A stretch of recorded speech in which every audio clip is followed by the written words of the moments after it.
আসসালামু আলাইকুম। আশা করছি সবাই ভালো আছেন।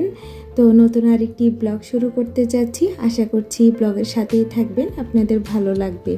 দেখতে দেখতে রোজা প্রায় শেষের দিকে, আর হাতে গোনা দু একটা আছে। তো আসলে ব্যস্ততার কারণে ওভাবে রেকর্ড করতে পারি না। তো দুই দিনের মেবি কিছু সুন্দর সুন্দর মুহূর্ত আপনাদের সাথে শেয়ার করতে যাচ্ছি। সুখ দুঃখ মিলেই সংসার, জীবন, কাজ কর্ম সব কিছু। তারপরেও চেষ্টা করি সবসময় ভালোটা শেয়ার করতে। ভালোটা সবাই পছন্দ করে, সবাই কামনা করে। তো ভালো মুহূর্তটা শেয়ার করলে আমার ভালো লাগা দেখে হয়তো আপনাদেরও ভালো লাগতে পারে, এই যা আর কি। আর সবার জীবনে তো কষ্ট থাকে, তো কষ্টগুলো শেয়ার করলে মানুষের মনটা আরও বেশি কষ্ট হয়ে যায়, দুঃখে ভারাক্রান্ত হয়। তাই কেউ কষ্টটা শেয়ার করতে চায় না। কষ্টটা মনে হয় যে মাঝে মধ্যে এটা শুধুমাত্র আমার নিজের সম্পদ, এটা আমার কাছেই থাকুক। কষ্ট বলতে আসলে এই যে সংসারের যাবতীয় কাজকর্ম এগুলোর মধ্যেও মাঝে মধ্যে বিরক্তি আসে না যে তা না। যদিও বা রান্না করতে আমার ভীষণ ভালো লাগে। তো প্রথমে আমি সবসময় ইফতারের আইটেমের মধ্যে আলুর চপ যেদিন বানাই সেদিন আলুর চপটাই প্রথমে করে ফেলি। এটা করলে আমার কাছে মনে হয় যে না, আমার একটা বড় কাজ হয়ে গেছে, যেহেতু আমার ছোট ছেলে অনেক পছন্দ করে। আর এটা রেডি করা, ঠান্ডা হওয়া, এটার একটা বিষয় থাকে। তো যাই হোক, এরপর একে একে ভাজা পোড়া করে নিচ্ছি। বেগুনি বানাচ্ছি। বেগুনি আমার খুব পছন্দের। আমার হাজব্যান্ডও অনেক বেশি পছন্দ করে, বাট ও অতটা খেতে পারে না ওর অ্যালার্জি প্রবলেমের কারণে। তো যার কারণে বেগুনিটা না করলেও ওর খুব বেশি একটা চাহিদা থাকে না, কিন্তু আমার জন্য আমার করতে ভালো লাগে। তো আজকে করছি, অল্প করেই করি। আমার ছেলে দুজনেই আবার পছন্দ করে না, কিন্তু আবার ছোলা মুড়ি যখন মাখিয়ে ওখানে বেগুনি দিই তখন আবার না করে না, খেয়ে নেয়। কিন্তু এমনি এমনি কখনো খায় না। আজকের বেগুনিটা ভালো হবে আমার কাছে দেখেই মনে হচ্ছে। তো এর মাঝে ওদের জন্য আবার একটু বার্গার তৈরি করব। আমার ছোট ছেলে অনেক দিন ধরে চাচ্ছিল, তো ওই দিন আবার বাবার সাথে বাজারে গিয়ে নিজেই বার্গার বানগুলো নিয়ে এসেছে। বলছে মাম্মি তুমি এটা করে দেবে। তো আজকে সেটাই করব ইফতারে। এদিকে আমি একটু বাটার মেল্ট করে নিচ্ছিলাম।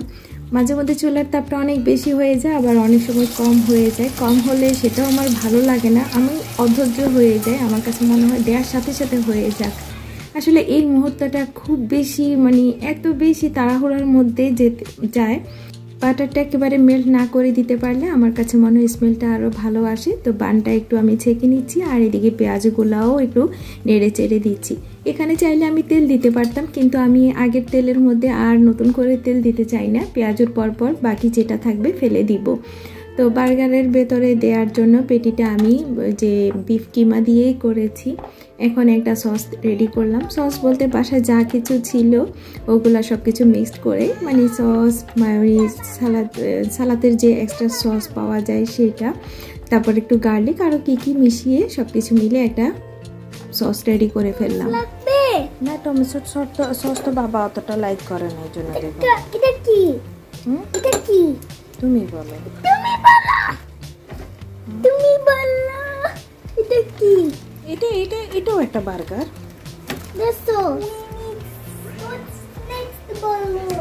তুমি খাবে? দেবো তোমাকে এখন।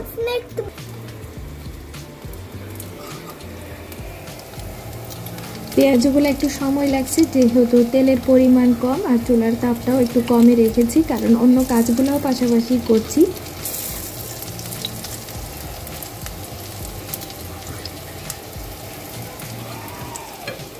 অল্প তেলে খারাপ হচ্ছে না, তো যা হচ্ছে। এদিকে আমার বার্গারটাও মোটামুটি করা শেষ, এগুলো রেখে দিব।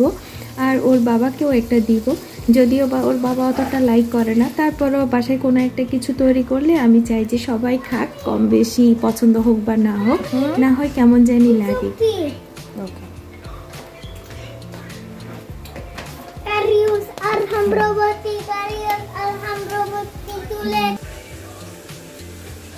এই ফাঁকে আমি প্যাকেট করা শুরু করে দিয়েছি।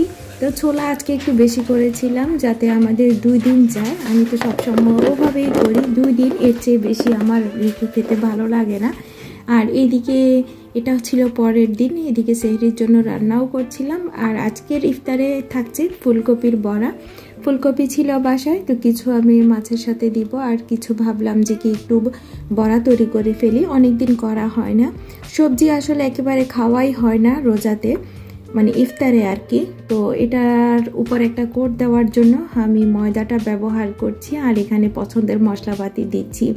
তো সাথে আমি একটা ডিমও দিব, ডিমটা দিলে খেতেও ভালো লাগবে আর গুণগত মানটাও বাড়বে, না হয়তো শুধুমাত্র ভেজিটেবলটাই এখানে আসছে।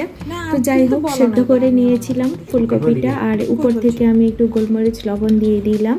আর আমার ছেলে আমার সাথে হেল্প করছিল। তো যেই ব্যাটারটা রেডি করলাম কোট দেওয়ার জন্য উপরে, ওটাতে একটু মরিচ দিচ্ছিলাম, কারণ ফুলকপিটা একটু মানে পানসে টাইপের সবজি আমার কাছে মনে হয়।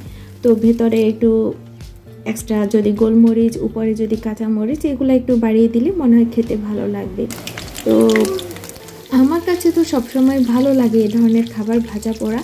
আমার হাজব্যান্ডও পছন্দ করে, বাট কিছু কিছু খাবার আবার ও তেমন কোনো মন্তব্য করে না, দিলে খায় এরকম। কিন্তু সেদিন এই ফুলকপির বড়াটা তৈরি করার পর ও এসে আমাকে বলল ওটা খেতে অনেক ভালো লেগেছিল, সেই সাথে সসটাও।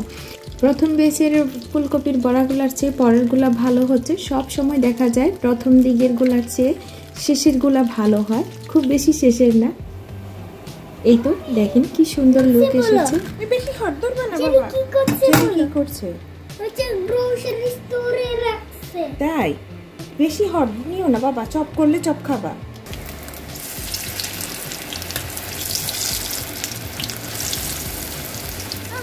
এখানে রাখো। একটু তেল ঝরবে যে, তারপর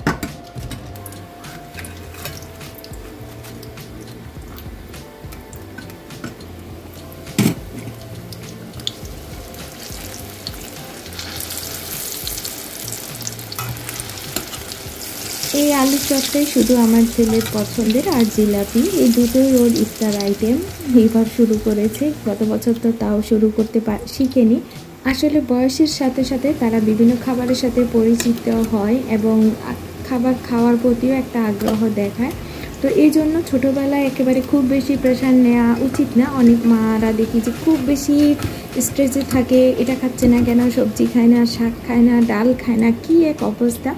অবশ্য আমিও সেরকম করতাম। আমি ছোটোবেলায় আমার ছেলেকে কখনো ডাল খাওয়াতাম না। আসলে ডাল জিনিসটা আমিও অতটা রান্নাও করি না, কারণ আমারও খেতে অতটা ভালো লাগে না। তো এরপরে আবার ও যখন হঠাৎ করে অসুস্থ হয়েছিল, তখন তো খাবার দাবার এমনিতেই কম খায়, এর মাঝে কনস্টিপেশনের সমস্যাটাও বেড়ে গিয়েছিল। তো তখন আবার ডাল খাওয়ানোর একটু চেষ্টা করেছিলাম, দু একদিন একটু অস্বস্তি বোধ করেছে, আম্মু এটা খাবো না, এটা ভালো লাগছে না, পরে আবার খাচ্ছে এরকম। তো এই জন্য দেখা যাচ্ছে কি মানে খাবার দাবার বলেন, পড়াশোনা বলেন, আমি খুব বেশি একেবারে বিচলিত না, এটা করতে হবে, কারণ বয়সের সাথে সাথে সব কিছুই আসলে শিখে যাবে। আর দেখা যাবে যে কি আজকে ছোটোবেলায় এটাতে খুব বেশি আগ্রহ দেখাচ্ছে, তাই বলে এটা যে একবার বড় হলেও আগ্রহটা কন্টিনিউ থাকবে, আমার কাছে মনে হয় এটাও ঠিক না। এক এক সময় এক এক রকম বাচ্চাদের। জি মা। হ্যাঁ স্ট্রবেরি। তাই তুমি বেশি লাইক করো? সারাদিন রোজা রাখার পর পানিটা যেমন আমাদের খুবই প্রয়োজন, তেমনি ফ্রুটসেরও প্রয়োজন। তো ফ্রুটস বাসায় যেটা থাকুক না কেন, একেবারে ওদের পছন্দের ফ্রুটস থাকলেও আমি যদি একবারে কেটে সামনে দিই ইফতারে, কখনো তেমন খায় না। তো বিশেষ করে আমার ছেলে দুজনই, ছোটোটা তো তাও একটু খায়, বড়টা তো টোটালিই খাবে না। তো বাসায় যা কিছু থাকে ফ্রুটস আমি চেষ্টা করি এভাবে ছোট ছোট কেটে, এভাবে কোনো সময় চিয়া সিড বা বিশেষ করে সাগু এসবের সাথে মিক্সড করে দিতে। তো এভাবে দিলে কি হয়, একটু করে হলেও খাবে, তখন আর না খেয়ে পারার উপায় নেই। তো টেস্ট বাড়ার জন্য অনেক সময় অনেক কিছু দিই, যেমন আজকে আমি এখানে কর্নফ্লেক্স সেটা দিয়েছি। তো মোটামুটি ইফতারের আয়োজন শেষ, এখন ওর বাবার জন্য প্যাকেট করে দিচ্ছি। বেচারা একটু একটু করে প্যাকেটে করে নিয়ে যায়। তো ও বসে ওখানে একা খায়, আমরা এদিকে একা খাই, তো কেমন জানি লাগে। তো ওর জন্য আমি একটু সসও দিয়ে দিচ্ছি, যেহেতু ফুলকপির বড়া করেছিলাম সেদিন। আমি চেষ্টা করি সব কিছু একটু একটু দিতে। তো আমার হাজব্যান্ড আমাকে বলে যে তুমি প্যাকেট অনেক করে ফেলো, একটাতেও তুমি অনেক কিছু দিতে পারো। যেমন ছোলাটা একটু ভিজা ভিজা আইটেম, তো ওটার সাথে আমার কাছে মনে হয় যে মানে পেঁয়াজ ওটা দিলে বা আলুর চপগুলা দিলে যেন ওটা একটু নেতিয়ে যাবে, যদিও বা যতক্ষণে খাবে ততক্ষণে নেতিয়ে যাবে, তারপরেও একটু ভালো থাকবে। তো যেগুলো একটু ফ্রাই টাইপের শক্ত বেশি ক্রিস্পি থাকবে ওগুলো আলাদা। তো প্রত্যেকটার জন্য আমি ছোট ছোট বাটিতে আলাদা করে দিই, একটু ঝামেলা হলো, একটু আরামসে খেতে পারবে এই ভেবে। জানি না এতক্ষণ ধরে কেউ কি আমার সাথে আছেন কিনা, যদি থেকে থাকেন অসংখ্য ধন্যবাদ আর ভালোবাসা। আজকে তাহলে এই পর্যন্ত, সবাই অনেক বেশি ভালো থাকবেন। আল্লাহ হাফেজ।